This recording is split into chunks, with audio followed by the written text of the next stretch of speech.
Salah satu topik yang umum dibahas pada kitab Wahyu, yaitu mengenai 7 jemaat yang terdapat di Efesus, Smyrna, Pergamus, Tiatira, Sardis, Philadelphia, dan Laodikia. 7 jemaat adalah 7 kelompok orang percaya, yang masing-masing mempunyai karakteristik tersendiri. Masing-masing memiliki malaikat yang mengingatkan, ataupun menjaga 7 jemaat tersebut. Tetapi pada kesempatan ini, Torah 30 menit hanya akan berfokus membahas pada kata jemaat. Siapakah para jemaat yang dimaksud? Apakah karakteristik dari jemaat tersebut? Apakah hanya dari keturunan asli Abraham saja?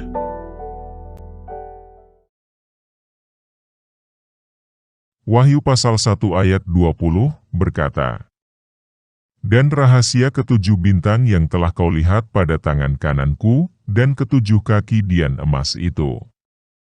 Ketujuh bintang itu ialah malaikat ketujuh jemaat, dan ketujuh kaki dian itu ialah ketujuh jemaat."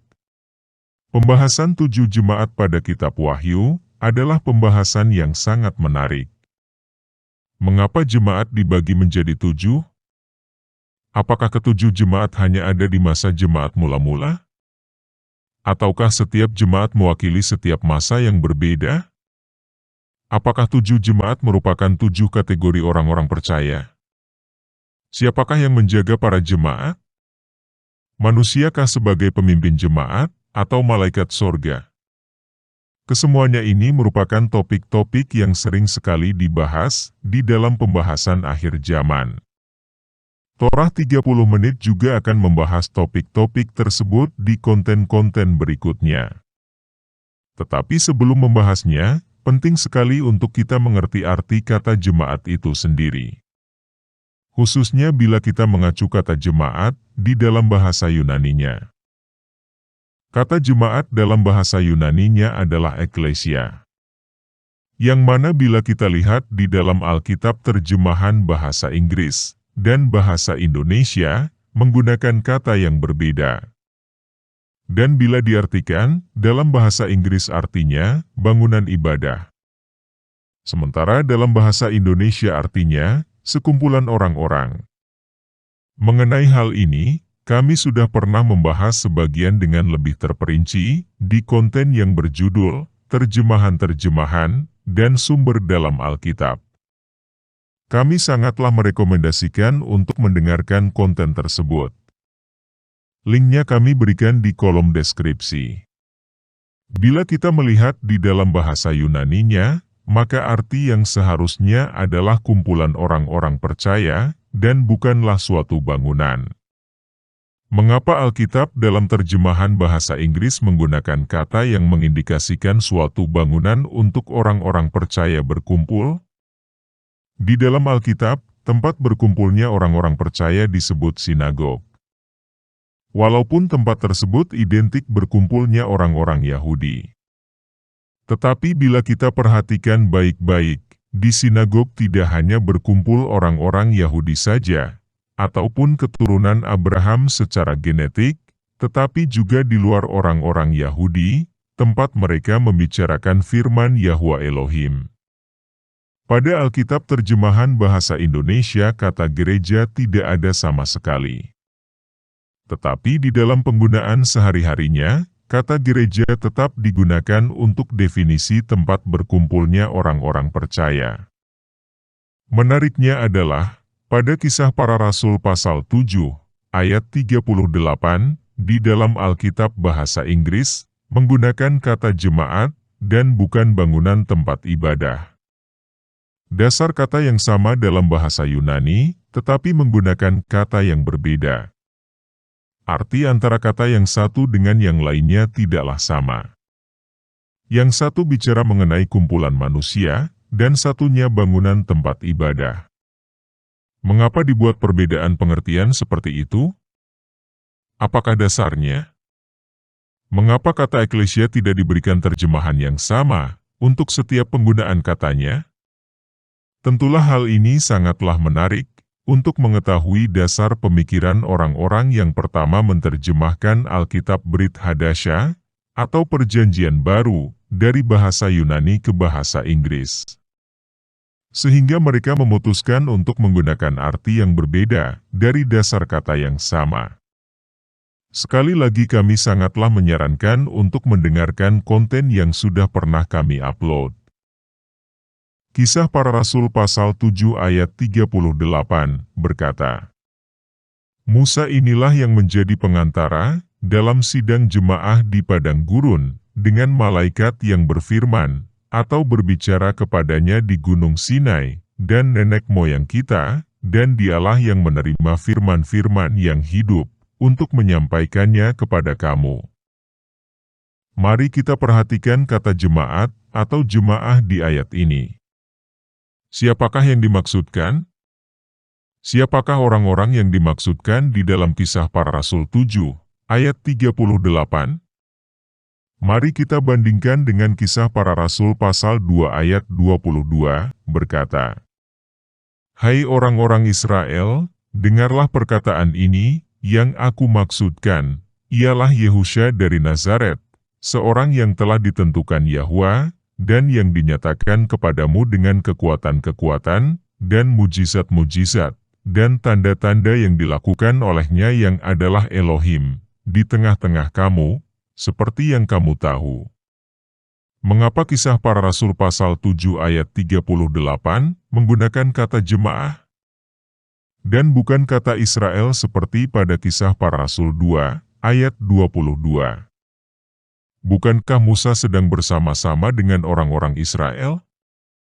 Apakah Israel yang dimaksud di dalam Kisah Para Rasul 2 ayat 22 ketika Rasul Petrus sedang berbicara dengan kumpulan orang, berbeda dengan kumpulan orang di mana Nabi Musa ketika di Gunung Sinai? Apakah hanya keturunan asli Abraham sajakah pada saat Musa menerima hukum Taurat di Gunung Sinai? Siapakah kumpulan orang, atau jemaah yang dimaksud pada Kisah Para Rasul pasal 7 ayat 38? Kisah Para Rasul pasal 2, ayat 5, berkata, Waktu itu di Yerusalem diam orang-orang Yahudi yang saleh dari segala bangsa di bawah kolong langit. Ayat 7. Mereka semua tercengang-cengang dan heran, lalu berkata, Bukankah mereka semua yang berkata-kata itu orang Galilea? Ayat 8. Bagaimana mungkin kita masing-masing mendengar mereka berkata-kata dalam bahasa kita sendiri, yaitu bahasa yang kita pakai di negeri asal kita? Untuk informasi tambahan, bangsa Israel terbagi dua, yaitu Kerajaan Utara dan Kerajaan Selatan. Orang-orang Yahudi adalah orang-orang yang berasal dari keturunan suku Yehuda dan Benyamin, dua suku Israel yang terdapat di dalam Kerajaan Selatan, dan juga sebagian kecil suku Lewi. Mereka tinggal di daerah Yudea, sehingga dikenal dengan sebutan orang-orang Yahudi. Kembali ke pembahasan Kisah Para Rasul 2. Ketika hari Pentakosta tiba, yaitu Moed, atau hari-hari yang sudah ditentukan, sesuai dengan apa yang tertulis di hukum Taurat, hari-hari yang sudah ditentukan oleh Yahwa Bapa untuk diperingati. Maka seluruh orang-orang Yahudi yang sudah tersebar, tidak hanya di tanah Israel, tetapi ke berbagai negara. Mereka semua kembali berkumpul di Yerusalem untuk merayakan Hari Raya Pentakosta. Dikarenakan mereka adalah orang-orang Yahudi yang tinggal di luar negara Israel, maka bahasa yang mereka gunakan bukanlah bahasa yang biasa atau umum digunakan di Israel pada masa itu, yaitu bahasa Aram dan Ibrani. Tetapi mereka lebih fasih menggunakan bahasa di mana mereka tinggal, walaupun mereka adalah orang-orang Yahudi. Jadi Kisah Para Rasul 2, ayat 22. Ketika Rasul Petrus menyebut kata Israel, mengacu kepada orang-orang Yahudi yang tinggal di daerah Yudea dan sekitarnya, dan juga orang-orang Yahudi yang tinggal di luar Israel. Sehingga jelas kata Israel ini menunjukkan keturunan Abraham secara genetik. Berdasarkan keterangan di Kisah Para Rasul pasal 2, ayat 5. Lalu bagaimana dengan Kisah Para Rasul pasal 7, ayat 38? Mengapa menggunakan kata jemaah dan bukan Israel? Keluaran pasal 12, ayat 37, tertulis, "Kemudian berangkatlah orang Israel dari Raamses ke Sukot. Kira-kira 600.000 orang laki-laki berjalan kaki, tidak termasuk anak-anak." Ayat 38. Juga banyak orang dari berbagai-bagai bangsa turut dengan mereka. Lagi sangat banyak ternak kambing domba dan lembu sapi. Ketika bangsa Israel keluar dari tanah Mesir, tidak hanya terdapat ke-12 suku Israel saja. Tetapi yang ikut dengan mereka juga termasuk di luar bangsa Israel. Tidak hanya satu suku bangsa yang ikut serta, tetapi berbagai-bagai suku bangsa. Kesimpulannya, yang keluar dari tanah Mesir adalah keturunan Abraham atau anak-anak Yakub secara genetik. Dan juga di luar keturunan Abraham. Lalu apakah hanya keturunan Abraham secara genetik saja yang berada di Gunung Sinai ketika Musa bertemu dengan Yahwa Elohim? Keluaran pasal 12, ayat 49, tertulis, "Satu hukum saja akan berlaku untuk orang asli dan untuk orang asing yang menetap di tengah-tengah kamu. Bila hanya keturunan Abraham atau Yakub saja secara genetik yang ada di Gunung Sinai." Mengapa Yahwa Elohim memberikan suatu perintah seperti itu? Bila hanya keturunan langsung Abraham saja yang boleh hadir, tentunya peraturan tersebut tidaklah bermanfaat. Jadi jelas tidak hanya orang-orang keturunan Abraham secara genetik saja yang ada, tetapi juga orang-orang yang bukan keturunan Yakub secara langsung. Dan orang-orang ini, yang bukan keturunan langsung Abraham, tidak hanya satu suku bangsa, melainkan banyak suku bangsa. Sesuai dengan apa yang tertulis di Keluaran pasal 12, ayat 38. Itulah sebabnya Rasul Stefanus, di dalam Kisah Para Rasul pasal 7, ayat 38, tidak menggunakan kata Israel. Karena Rasul Stefanus mengerti, tidak hanya bangsa Israel saja yang hadir. Tetapi juga banyak suku bangsa yang lain.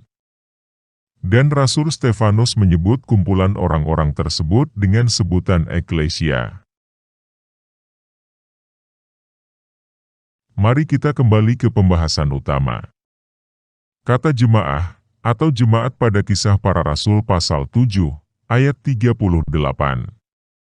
Adalah kata yang sama dengan ayat pada Matius pasal 16, ayat 18.